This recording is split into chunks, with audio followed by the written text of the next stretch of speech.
It meant more to me than I can possibly express. We feel their absence at every familiar turn of the season and remember them in each cherished tradition.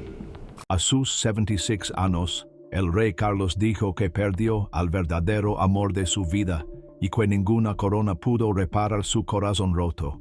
Ahora Carlos lleva la corona, pero en el fondo todavía carga con el dolor de la chica que dejó ir.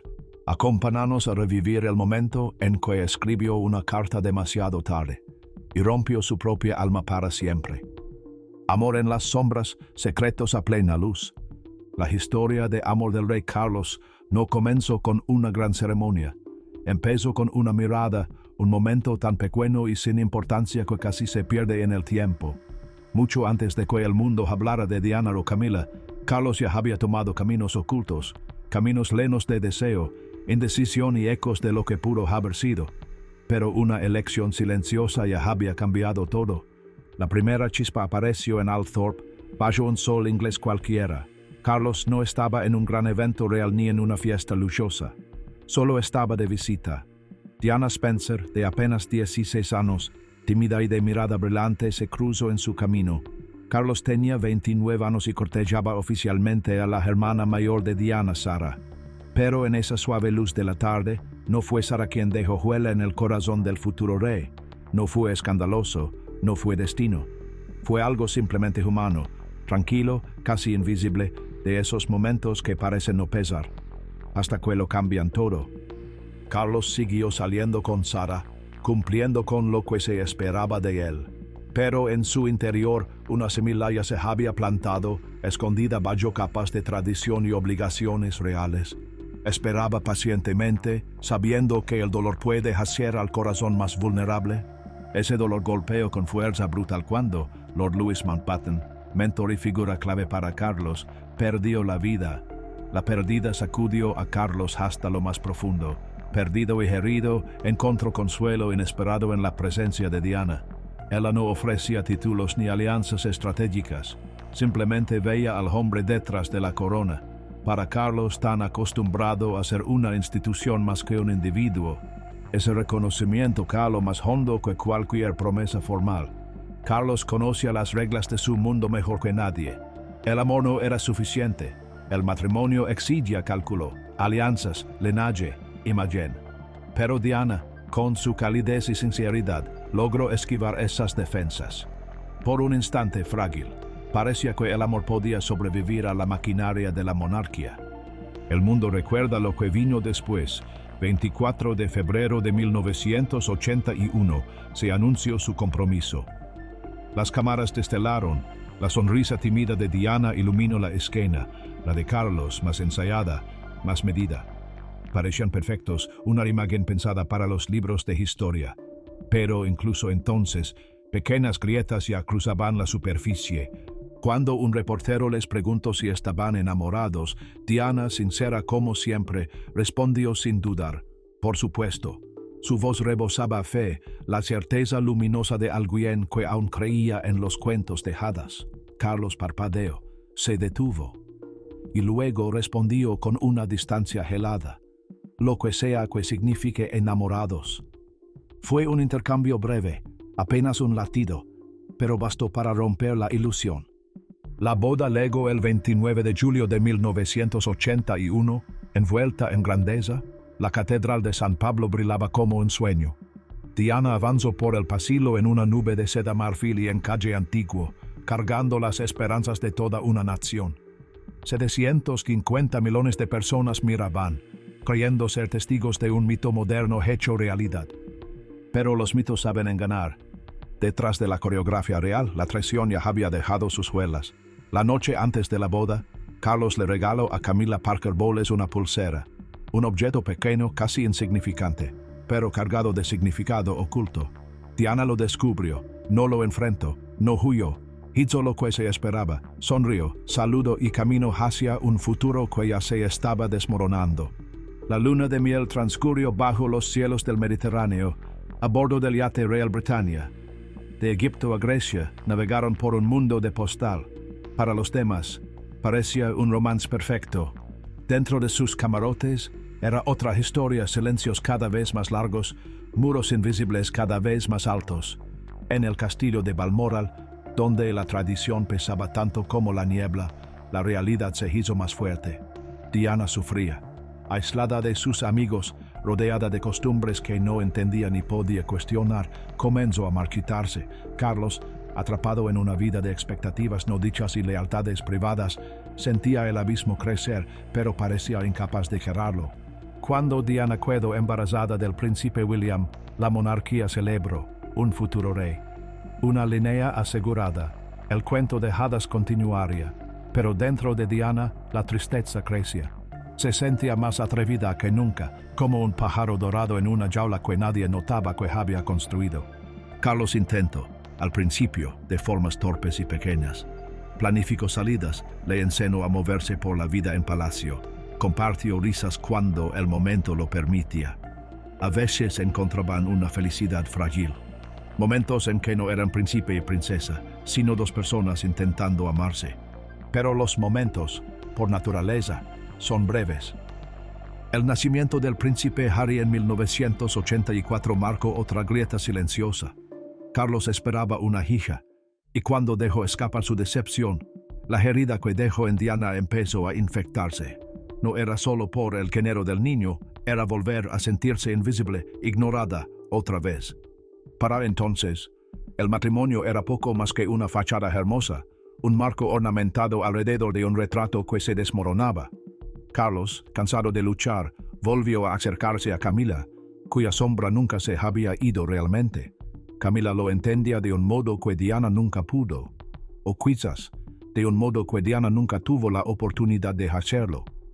Diana, intuitiva y dolorosamente consciente, sentía cada cambio, cada distancia, y con cada nueva traición, vista o sospechada, se rompía un poco más.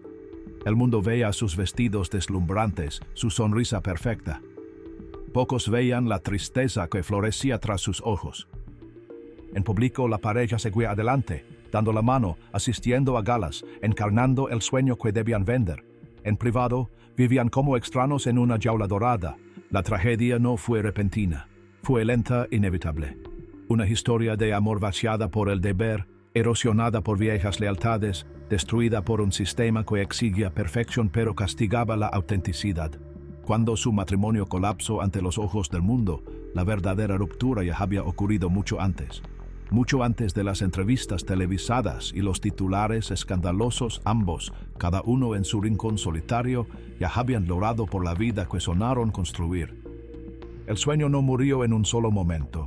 Murió en silencio a lo largo de años, con cada sonrisa forzada, cada silencio frío, cada noche separados fingiendo ser uno solo.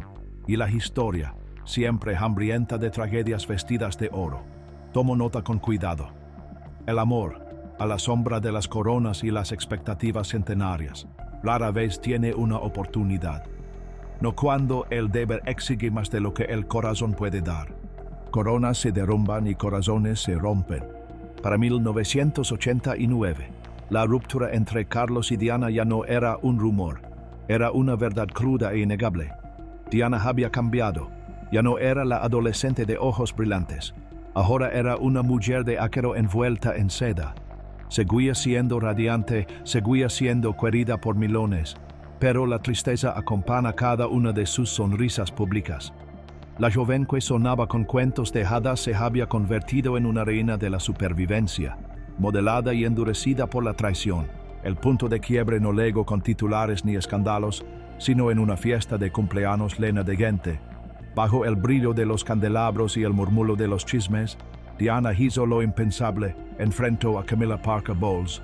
No hubo títulos ni formalidades, solo dos mujeres enfrentando una verdad demasiado pesada para ser ocultada por coronas o tradiciones. Diana no alzó la voz, no hizo falta. Su dolor se sentía exigiéndose reconocido, no era una pelea por un trono. Era un grito por dignidad, por el reconocimiento de todas las heridas silenciosas que había soportado. El enfrentamiento no arregló su matrimonio. De hecho, empujó aún más a Carlos hacia los brazos de Camila. Su unión, antes tensa, ahora se derrumbaba a la vista de todos, una tragedia que avanzaba lentamente bajo la mirada implacable de los medios. En 1992, el colapso ya no se podía ocultar. Conversaciones privadas entre Carlos y Camila, llenas de intimidad y deseo, se filtraron a la prensa. El escándalo llamado Camila Gate estalló en todo el mundo, hasta el Palacio de Buckingham, símbolo de firmeza, parecía tambalear ante tanta humillación personal.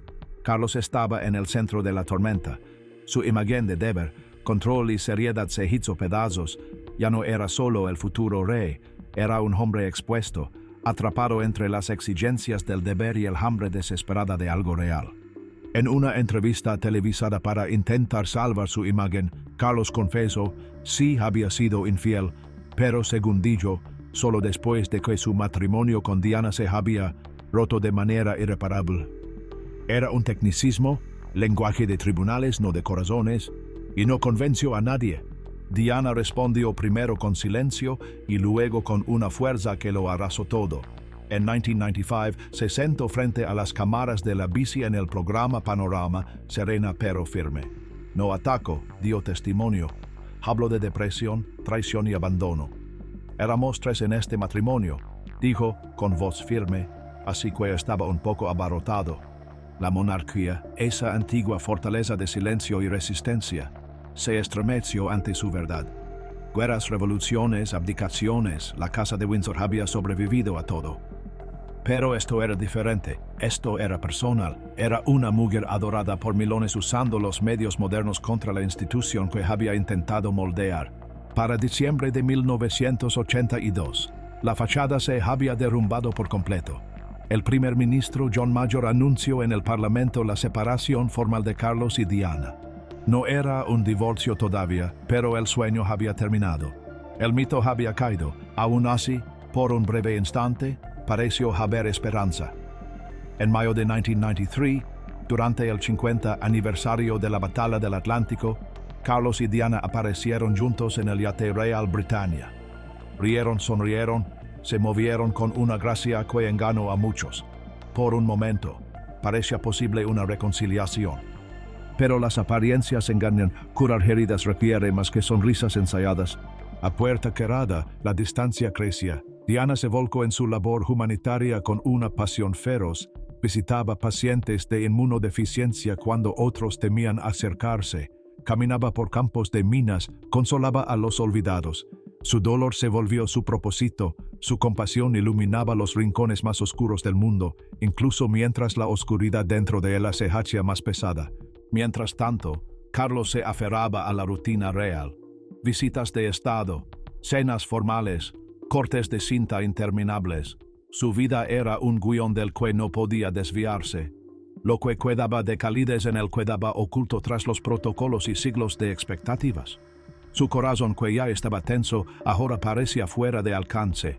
Las negociaciones del divorcio fueron salvajes, libradas con la precisión de generales y la amargura de amantes traicionados.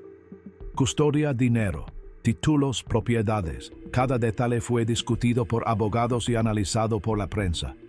La destrucción de su matrimonio se volvió un espectáculo macabro para el público. El 15 de julio de 1996 firmaron los documentos finales. El 28 de agosto, el divorcio fue definitivo.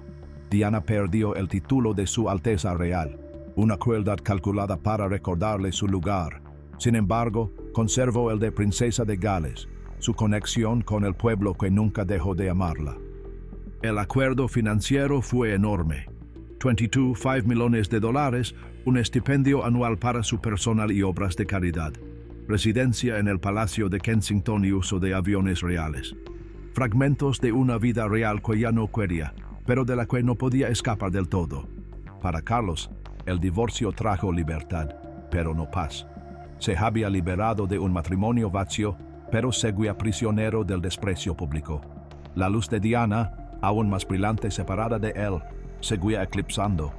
Dentro del palacio, Carlos se sumía en sus pensamientos, rodeado de muros dorados y decisiones que lo atormentaban. En algún punto de su vida, había cambiado el amor por el legado y ahora estaba más solo que nunca. Afuera, Diana vivía como una supernova, brillante, feroz y peligrosamente libre. Había sido rota, pero no vencida. Transformó la supervivencia en un arte, brillando intensamente incluso mientras luchaba contra su tristeza. Para el verano de 1997, parecía que tanto Diana como Carlos estaban encontrando nuevos caminos. Ella perseguía nuevos sueños. Él intentaba reconstruir su futuro basado en el deber, pero al destino no le importan las esperanzas humanas. Solo hace falta un momento para cambiarlo todo. En algún rincón del corazón de un hombre que un día sería rey, todavía quedaba un último secreto. Una disculpa silenciosa, un amor perdido y una carta escrita demasiado tarde para cambiar algo. Pero algunas cosas, una vez rotas, nunca pueden arreglarse, y muy pronto el mundo vería cuán profundas eran las grietas. Un choque, una corona y el peso del silencio. 31 de agosto de 1997. Una fecha grabada en la memoria como una cicatriz que nunca sana del todo. Todo pasó rápido, demasiado rápido para reaccionar. En la oscura boca del túnel Pont del Alma, en París, un coche que llevaba a Diana, Dodi Fayed y su conductor, Henry Powell, chocó a más de 160 kilómetros por hora. Un giro del destino, un latido robado, 1000 sueños rotos contra el frío concreto. La noticia explotó dentro del Palacio de Buckingham. Diana, la princesa del pueblo, el espíritu rebelde, la mujer adorada por el mundo, se había ido. Carlos despertó con voces urgentes y rostros sombríos. La realidad atravesó las tradiciones con brutal fuerza. Tenía que contarle a sus hijos, despertarlos de los últimos fragmentos de su infancia y lanzarlos al dolor. Sin guiones, sin títulos, solo un padre dando la peor noticia. La monarquía quedó tambaleando, aturdida y frágil. Por todo el Reino Unido, mares de flores inundaron las puertas del Palacio de Kensington. Velas parpadeaban en la brisa del final del verano. Extraños solozaban en las calles, llorando no solo a una mujer, sino al frágil sueño que ella representaba. Que la gracia podía sobrevivir al poder, que la bondad podía convivir con las coronas. Carlos estaba atrapado. Las frías paredes de piedra de Balmoral no ofrecían consuelo. Dentro de ellas, luchaba entre la devastación personal y el deber público. Las preguntas estalaron como fuego. ¿Por qué no bajaron la bandera a media asta? ¿Por qué no hubo declaraciones? ¿Por qué ese silencio helado de la familia real? Siglos de protocolos rígidos paralizaron a la monarquía justo cuando la humanidad pedía respuestas. Pero Carlos entendía. Sabía instintivamente que esta vez la tradición no los salvaría. Suplicó, empujo contra muros construidos durante generaciones. Diana merecía más que condolencias susurradas tras puertas cerradas. Merecía un duelo real y visible. Finalmente, poco a poco, Buckingham cedió, bajaron la Unión Jack. La reina habló a la nación, y la familia real tan distante e intocable hasta entonces caminó entre su pueblo, tocando manos, inclinando la cabeza, recibiendo el dolor como un acto de redención. El 6 de septiembre de 1997, el mundo contuvo el aliento. La abadía de Westminster se llenó de dolientes vestidos de negro. Líderes y celebridades se mezclaron con ciudadanos comunes. Elton John cantó Candle in the Wind, adaptada en un himno de despedida. Cada nota era una herida, cada palabra una despedida. Carlos caminó detrás del ataúd de Diana, flanqueado por William y Harry. 3 figuras de negro desfilando ante milones. Cada paso era un peso más. Cada respiro, un recordatorio de que ni siquiera los príncipes escapan a los golpes crueles del destino. El entierro fue privado, en Althorpe Estate, una isla aislada en un lago tranquilo. Diana fue enterrada rodeada por susurros de árboles antiguos en la tierra que alguna vez acunó su infancia. En sus manos un rosario de la Madre Teresa. Alrededor un silencio de dolor demasiado profundo para ser captado por las cámaras. Pero afuera la tormenta seguía. En los días y semanas siguientes, la monarquía enfrentó una crisis sin precedentes. Los periódicos estalaron en acusaciones. La televisión mostraba la furia pública. La fe del pueblo en la familia real cayó en picada. La firma, ese mecanismo pulido de protocolo y pompa, quedó expuesta como algo frágil, humano y profundamente imperfecto. Carlos cargó con el peso más grande. Había fallado a Diana en la vida, en el amor, en la lealtad. Ningún comunicado podía borrar eso. Ningún gesto público podía limpiarlo. estaba grabado en cada ramo de flores frente a los palacios, en cada vela encendida en vigilia silenciosa. La culpa no llegó como una ola repentina. Se filtró como lluvia a través de las grietas de la piedra, silenciosa, constante, inevitable. En los pasillos sombríos del castillo de Windsor, detrás de las puertas de Clarence House, Carlos se aisló. Lloraba no solo por Diana, sino también por el hombre que había perdido en los pasillos de la obligación y el miedo, el hombre que pudo haber sido, si hubiera tenido el valor.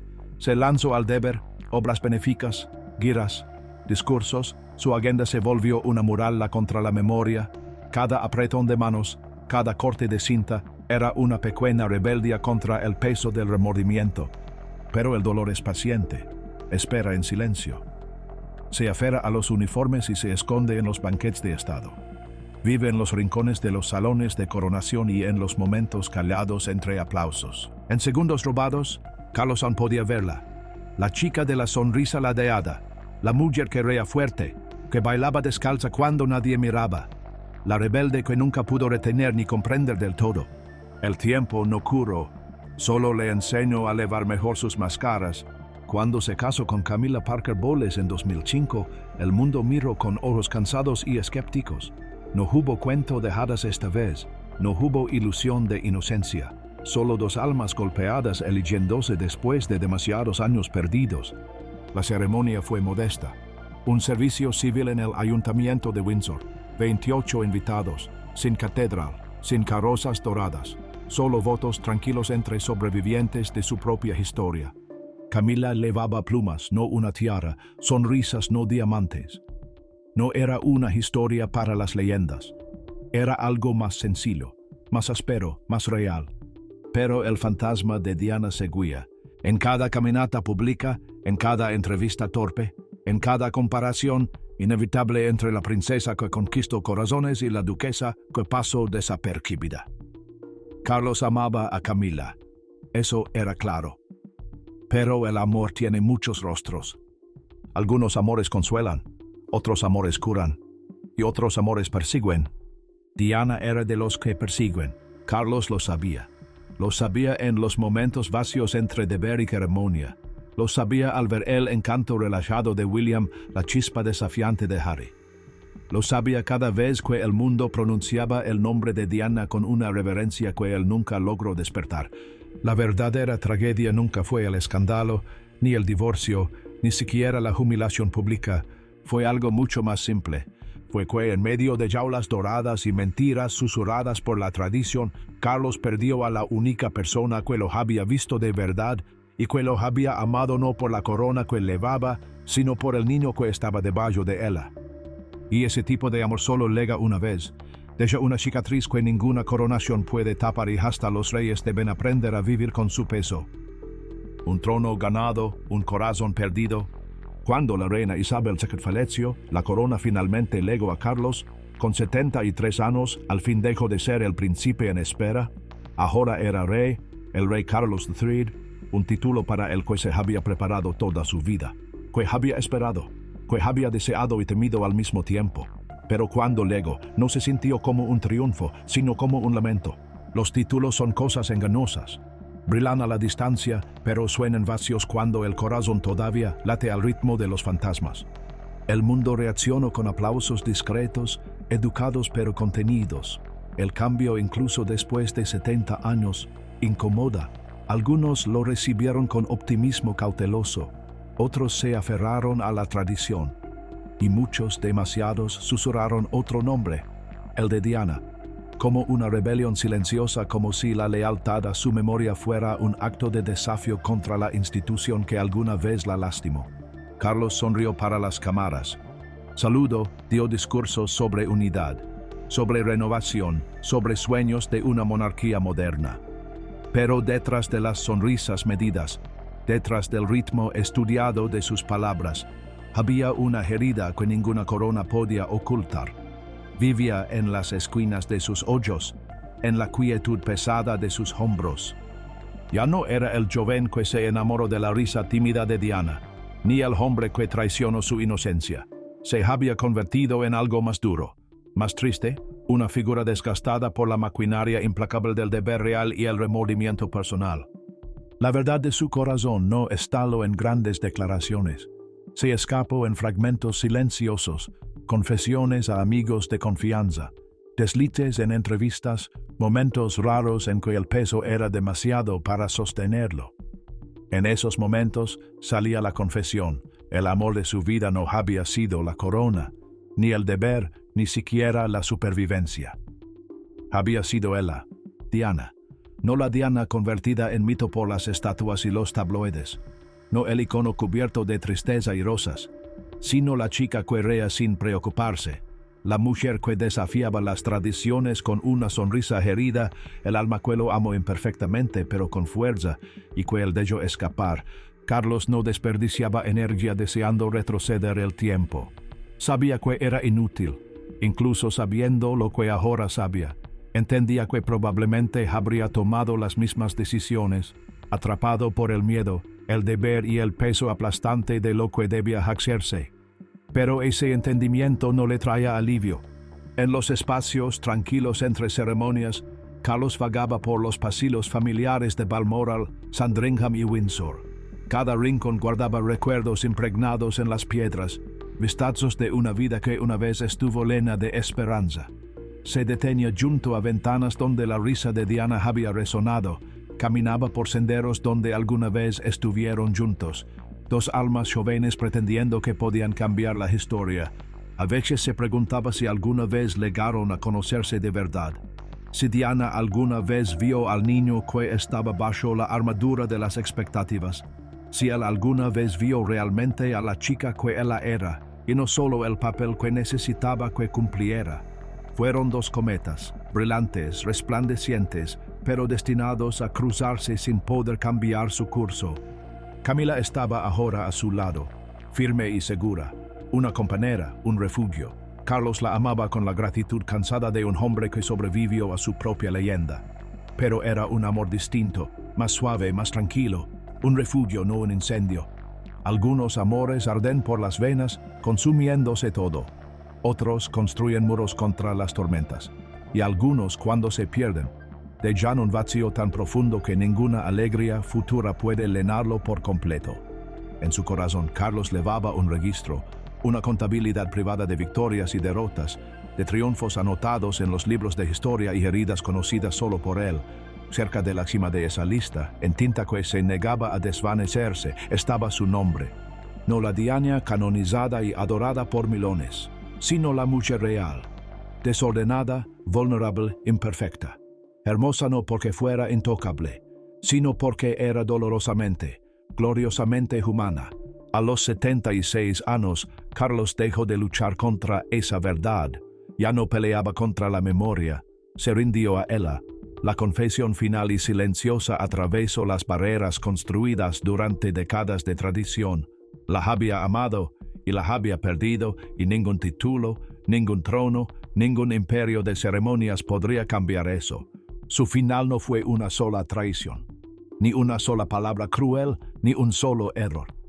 Fue la tragedia lenta y constante de dos almas atrapadas en un mundo demasiado pequeño, demasiado rígido para el amor real. Un mundo que exigía imágenes en lugar de intimidad, leyendas en lugar de humanidad. El amor verdadero no encaja fácilmente en coronas ni en salones de coronación. Tropieza, sangra, perdona y hiere por igual. Ahora Carlos llevaba la corona, la culminación de una vida de espera. La bandera real ondeaba sobre el palacio de Buckingham. La historia registraba su reinado, pero dentro de él no había desfiles resonando en su corazón, ni trompetas anunciando el destino cumplido. Solo silencio. En ese silencio vivía la memoria de la chica que alguna vez amó, la chica cuya risa aún escuchaba en momentos desprevenidos, la mujer cuya ausencia llenaba las habitaciones más que cualquier presencia. El mayor tesoro que tuvo no fue un reino, ni las tradiciones que ahora descansaban sobre sus hombros.